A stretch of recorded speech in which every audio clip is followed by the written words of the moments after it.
A Chinese national who is described as an expert in robotics is being charged with defrauding Michigan State with false expense claims. Ning Zhi is accused of defrauding the Institute of Electrical and Electronic Engineers of more than $420,000. He did this over a 5-year period, and records show he used the money to pay off credit card debt.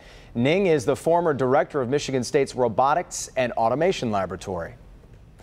Ask any woman and she will agree. Finding the perfect pair of jeans is impossible. Is that a correct statement? It's challenging at times, yes. But now a new app and a pair of high-tech leggings could change all of that thought. Yes, check this out. It's a new company. It's called Like a Glove. It sells smart leggings that actually have sensors that take various measurements. The sensors connect through Bluetooth to an app on your phone. Within seconds, you get a list of the most recommended jeans for your body.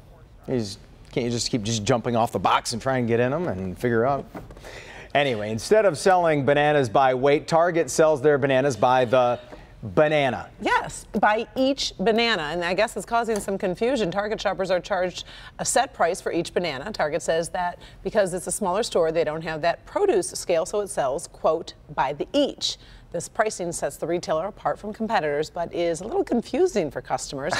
The company has promised to fix its sign so the price is more clear. Just buy a couple bananas. I know. But some people, they're not as good at math as you are, Jason. Just go take those bananas. Local 4 News at 6 is next. Here's Debbie with what's coming. You know what that is. Of course I am. Just take those falling bananas. for no banana in the tailpipe. Working on stories from Royal Oak, Bloomfield Township, and from Pontiac. Also, it is hard to imagine a more important meeting than the one 24 local police chiefs just had about the biggest drug problem facing our communities. More on that in a moment. Rod. As Michigan roads go, this is actually pretty level pavement. I'm afraid to drive. That's pretty much how it is. But didn't we just pay more in gasoline tax just last year? Where did that money go? We'll have some answers.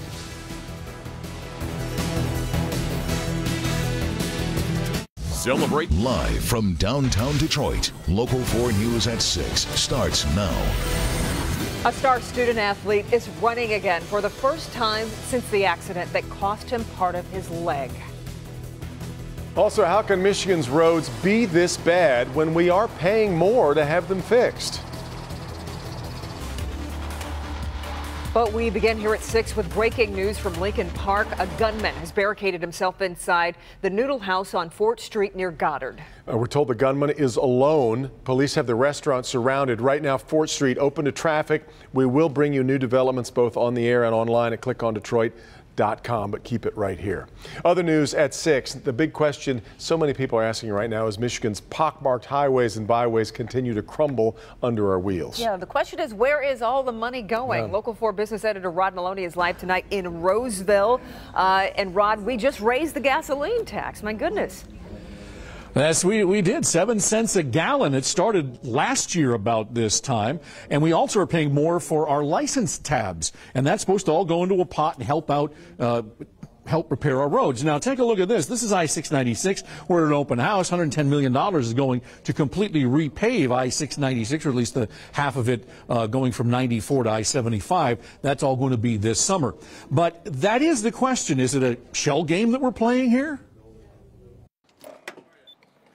Pump a gallon of gasoline and you're paying 57 cents of that in tax, and then there's the 6% state sales tax. Now the feds take their bite, and then the state carves up the cash still more by giving more than 60% of the money to local and county governments. So of the $600 million slated for roads this year, MDOT only gets a small portion statewide. So by the time you're finished pumping and then get back on the road, you hit potholes, gaping, spine-jarring craters, and wonder what in the world is going on here. Robert Reiterman wonders where the money is. Doesn't look like anything to come of it. I mean, everywhere you go, potholes, potholes, potholes. I'm afraid to drive. That's pretty much how it is. And why wouldn't she be? She drove on Mound Road today and discovered genuinely frightening potholes. One had rebar showing, and that's 7 cents a gallon that was supposed to help this. Did it work? Absolutely not.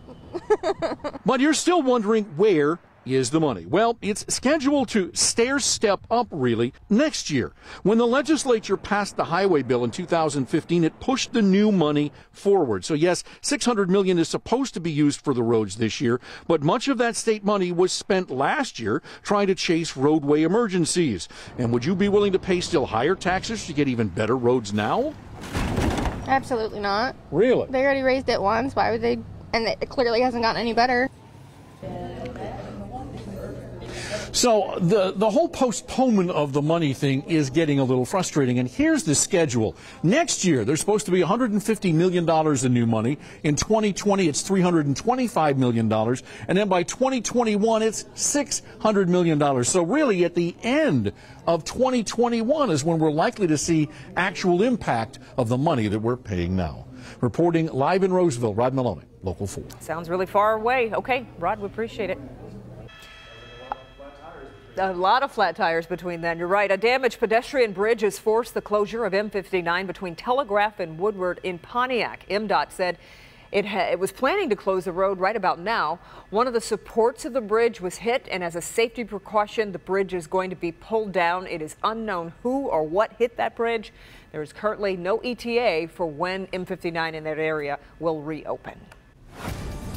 I'm not even concerned with the temperature because after 4 days of rain, we saw the sun today, and that just was pretty nice. That was it. Yeah. We can die happy now. You know, Yeah. at least we're not adding to the problem as far as Yeah. the flooding goes. Yeah. It's still out there, but we're just not putting any more water in the tank, which is good. There are still river flood warnings out. River Raisin, the Huron River, Kersley Creek up in Davison in Genesee County, the Clinton River there, Sterling Heights and Clinton Township. So the rivers are still above flood stage. It's just going to take a while for everything to recede. And we do have more rain coming. You can start to see it down there in the Show Me State, just coming out of Springfield, Missouri. We'll be here by tomorrow morning. Even though the amounts are going to be light, there's possibility some of that could start as freezing rain. And those temperatures heading down to 32 as we get towards midnight. And they should be plateauing right around that mark overnight. We'll talk about the weekend to come, which looks a lot nicer. All that coming up in just a few minutes, guys.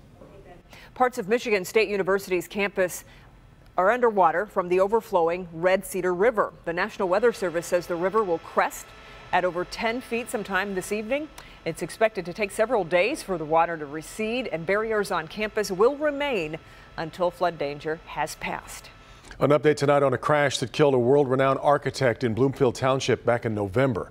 The teenage driver of the other car is set to go on trial. 84-year-old Irving Tabachman died in the crash. The 16-year-old defendant is being charged as a juvenile. She faces one count of a moving violation causing death. Police say she ran a red light and hit Tabachman's car. Investigators say it may have been a case of distracted driving. The trial could begin as soon as April 12th. We've heard more and more law enforcement leaders say we can't arrest our way out of the opioid crisis. So today, a large group of police chiefs are learning a different way to attack the epidemic. Local 4's Larry Spruill joins us live. And Larry, it's all about encouraging second chances for people in the grip of this drug addiction. Kimberly, that seems to be the goal. I spoke with several police officers tonight, and they tell me, like you said, that we cannot just arrest our way out of the opioid drug addiction program. But they say that the Hope Not Handcuffs program is another option. It's a meeting of the minds inside the Keego Harbor City Hall Thursday between a local judge and law enforcement from all over Metro Detroit. The topic at the forefront is an organization called Hope Not Handcuffs, led by Judge Linda Davis, the program's founder and the chair of Michigan's Opioid Task Force Committee. It's an initiative of Families Against Narcotics. The program provides much-needed assistance to police departments to help their opioid-addicted citizens. It's huge. Our death numbers doubled last year, and we are losing one person every 11 minutes to an overdose. Last year in the United States, we lost over 54,000 people to overdoses, and over 20,000 babies were born addicted to drugs. Davis says the problem is just getting worse, so that's where the program comes in. Once a police department becomes a Hope Not Handcuffed partner, anyone with an addiction can walk into that police station stating they need help. Ferndale Police Chief Timothy Collins says this program is needed. We come across opioid abuse, not only the folks that live in our town, but the people that traverse our town. And there are several agencies across the country and across the state of Michigan that are participating in this program. One is in our local area, and that is Macomb County. We're live tonight. Larry Sproul, Local 4. Yeah. Okay, Larry, thank you. A raid on an Airbnb in Royal Oak leads to the arrest of 3 men and the discovery of a lot of drugs. Federal agents say the 3 men had been renting space at 320 South Maple through Airbnb. Inside, police found a kilogram of heroin and cocaine along with FedEx packaging. The drugs carrying a street value of more than $115,000. The 3 are facing possible charges of possession with intent to distribute. More than 40 states, including Michigan, have reached a settlement concerning Takata's faulty airbags. Company agreed to a $650 million civil penalty over the defective airbags. The Takata recall, the largest in automotive history. It's been linked to more than 20 deaths. State Attorney General involved in the case, or Attorneys General rather, involved in the case, agreed not to collect the penalty in order to maximize the settlement for the affected customers. Well, what a thrilling victory at the Winter Olympics for the U.S. women's hockey team. I know you stayed up all night and watched it and couldn't go to sleep. But they knocked off Canada for the gold, if you didn't know that already. And one of their key players is right here from Detroit, Michigan. It was an epic night, or morning, I guess as the case may be. Jamie Edmonds spoke with some of the people who helped shape Megan Keller into an Olympian. Last night in the Olympics, Canada and the United States battled it out for a gold medal. In the end, it was the Americans who won in a shootout. And on that team, a young girl who used to skate right here in Farmington Hills. Megan Keller's name hangs on a banner inside Suburban Ice Arena in Farmington Hills. 2011 national champion. Even as a teenager, she was a star. She always played an age group up. She was such a skilled player, and she could play at a higher level. Lyle Fair, president of the Honey Baked Hockey Club, says Keller joined a girls team after years of beating up on the boys. She was highly competitive with boys. She beats and scores! Last night, the Farmington Hills native became an Olympic gold medalist when Team USA beat Canada. Keller may not have gotten the winning goal, but she was an integral part of the team, logging the most ice time. It's indescribable. I mean, to be able to represent my country and with 22 of my other teammates and best friends, it was a very special moment for us. Just one of the top athletes that's ever come through our program, and one of the nicest kids as well. That's Keller's former basketball coach at North Farmington, where she was also a 4-year letter winner in softball. Simpson says every Raider was behind Keller during the games. I was really excited about 6 minutes to go in overtime. I think she had that breakaway with a chance to win it. I jumped off the couch. Here's Keller with a shot, pocket aside. Both men say it couldn't have happened to a nicer person. The United States wins gold! So just in case she's watching this. Great job, Megan. You know, we're really proud of you. Congratulations, and it's a fabulous accomplishment. Just so proud of this team for what we've accomplished. Lyle tells me that Megan comes back to her home rink all the time, and he fully expects that gold medal to make an appearance soon. In Farmington Hills, Jamie Edmonds, Local 4. Wow. We are all so very Fantastic. proud. Yeah. So much talent right here in our backyard. Ended about 2:15 this morning, which is too bad because a lot of people obviously didn't see this really epic moment. It was fantastic. Well, still ahead, a new study finds something hiding in our bedrooms. It's not the boogeyman. It's something we're breathing in over and over while we sleep. Also coming up, he lost part of his leg, but certainly none of his will to compete. Sean English takes his inspiring next step when we come back. Get the scoop. We've watched in wonder at the progress made in the last year by 17-year-old Sean English, hit by a car on I-96 last April 2nd while he and his family and others had stopped to help victims in a rollover crash. English lost part of his right leg in that accident. Well, this week he overcame yet another obstacle in his recovery, and our Jason Colthorpe got to visit with him today. It's been extraordinary. It really has, and to see just his attitude and his family's attitude is, like you said, amazing to see. And he's a lifelong runner, as you know, and when he lost that leg, it was feared that that part of his life was over. But as it turns out, it's just beginning. Sean English's senior year at UD Jesuit is flying by. Track season is already here. And if this video he posted yesterday is any indication, he's just about ready. I don't know how much faster I can get. That was pretty fast. I didn't think I was going to be able to even get close to that. It was the first time wearing his prosthetic running leg, his blade, and they turned him loose. It felt amazing. Previous years, he's gone into a cross-country or track season thinking about breaking records. Not this time. This time I'm just going for just having fun, staying healthy, just going as fast as I can, leaving it all out there. Because this is my senior year, I'll never be able to run high school track again. This whole process of recovery, I've kind of been a big supporter of not setting concrete goals. Also coming up is the 1-year anniversary of the accident, and Sean's thought a lot about that. He'll be thinking about Dr. Cynthia Ray, who was killed also helping on the side of the road, but also he'll be celebrating all the people who have helped him, medically and spiritually, get to today. Anytime somebody says and like looks at me and says, "Hey, I saw you on TV," like, "Hey, you're an inspiration," like, how can you sit down and like cry about why me or whatever it is? You're just happy for the situation you're in. You're happy to be alive. You're happy to be helping other people. Just absolutely amazing, his attitude. It really is. And guys, when you talk, he's watching the Olympics at home, and he's talking about Olympics himself, Paralympics. Yeah. Competitive running as his life goes forward. He's not putting any limits on anything. He's a remarkable young man, and it seems like so much progress in just a year. That's the thing, yeah.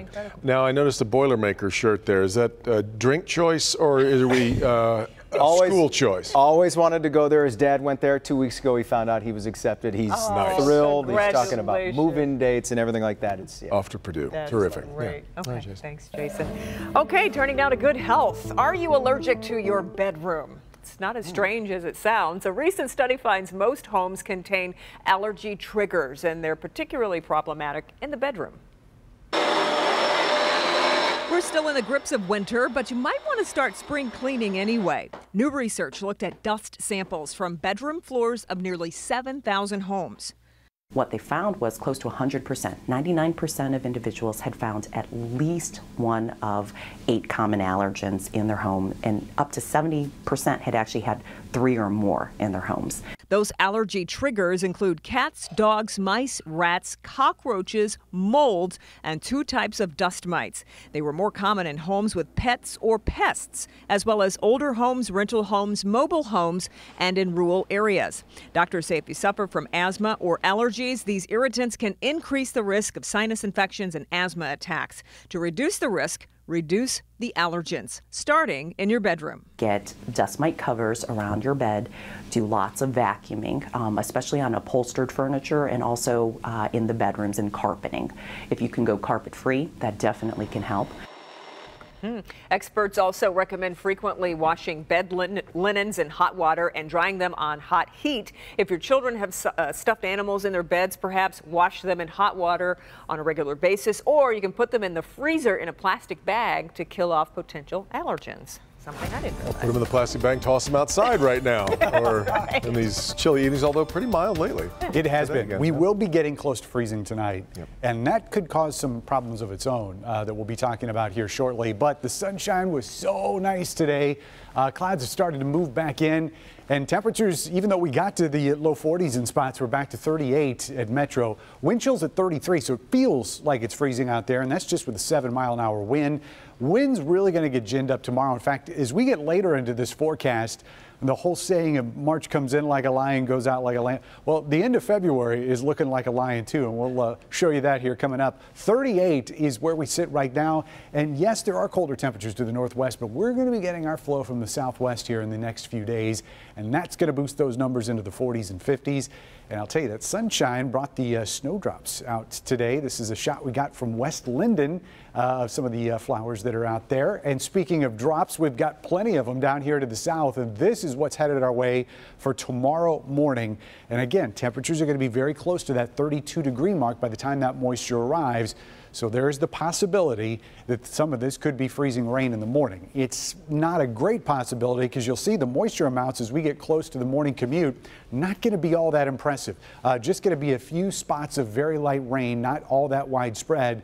And even if we do see freezing rain, it's not going to last very long because temperatures will be rising quickly in the morning. So most of this will be liquid, and a good majority of it's going to fall in the late morning hours towards midday. Trough kicks everything out as we go into the afternoon. We'll spend the second half of Friday dry, and we're going to spend most of the weekend dry too, although we do have one more chance of rain. as we get into Saturday night. Let's talk temperatures, though, in your 4-zone forecast. This is how we're going to start out tomorrow morning. And just about everybody close to that freezing mark, maybe a little bit above there in the city at 33. Officially, we're calling it 32 at the airport tomorrow morning. South zone, right around freezing, maybe a little bit above out here towards Lake Erie. There will be some spots that actually get below that mark, and a lot of those are going to be north of the area. 31 in Howell, 31 in Fenton, Flint, and up in Genesee County, you're going to be at 31 as well. And some 31s in our north zone, especially out here to the west. 30 in Waterford, 31 in Oxford, Rochester Hills at 31. And we get those 32s out towards the lakeshore. Highs will be warmer tomorrow afternoon than what we saw today. We'll get close to 50 in the afternoon. Not going to be a ton of sunshine out there even after the rain dries up, but we'll make up for it later in the 7-day forecast, especially on Sunday. Now that rain over the weekend is going to be sandwiched in between Saturday night and Sunday morning. So the daylight hours are looking dry, and we'll really get to enjoy things Sunday and a whole lot of sunshine as we get to Monday, Tuesday, and Wednesday of next week. And tomorrow night, the only night we're going to get under freezing for the evening. So yeah, pretty mild stretch. Which is, considering the potholes we showed earlier, is good news for just about everybody. Yeah. So all that stuff we talked about with the allergens earlier in the freezer rather than outside. There you go. For now. All right, Bernie's coming up with sports. Stay with us.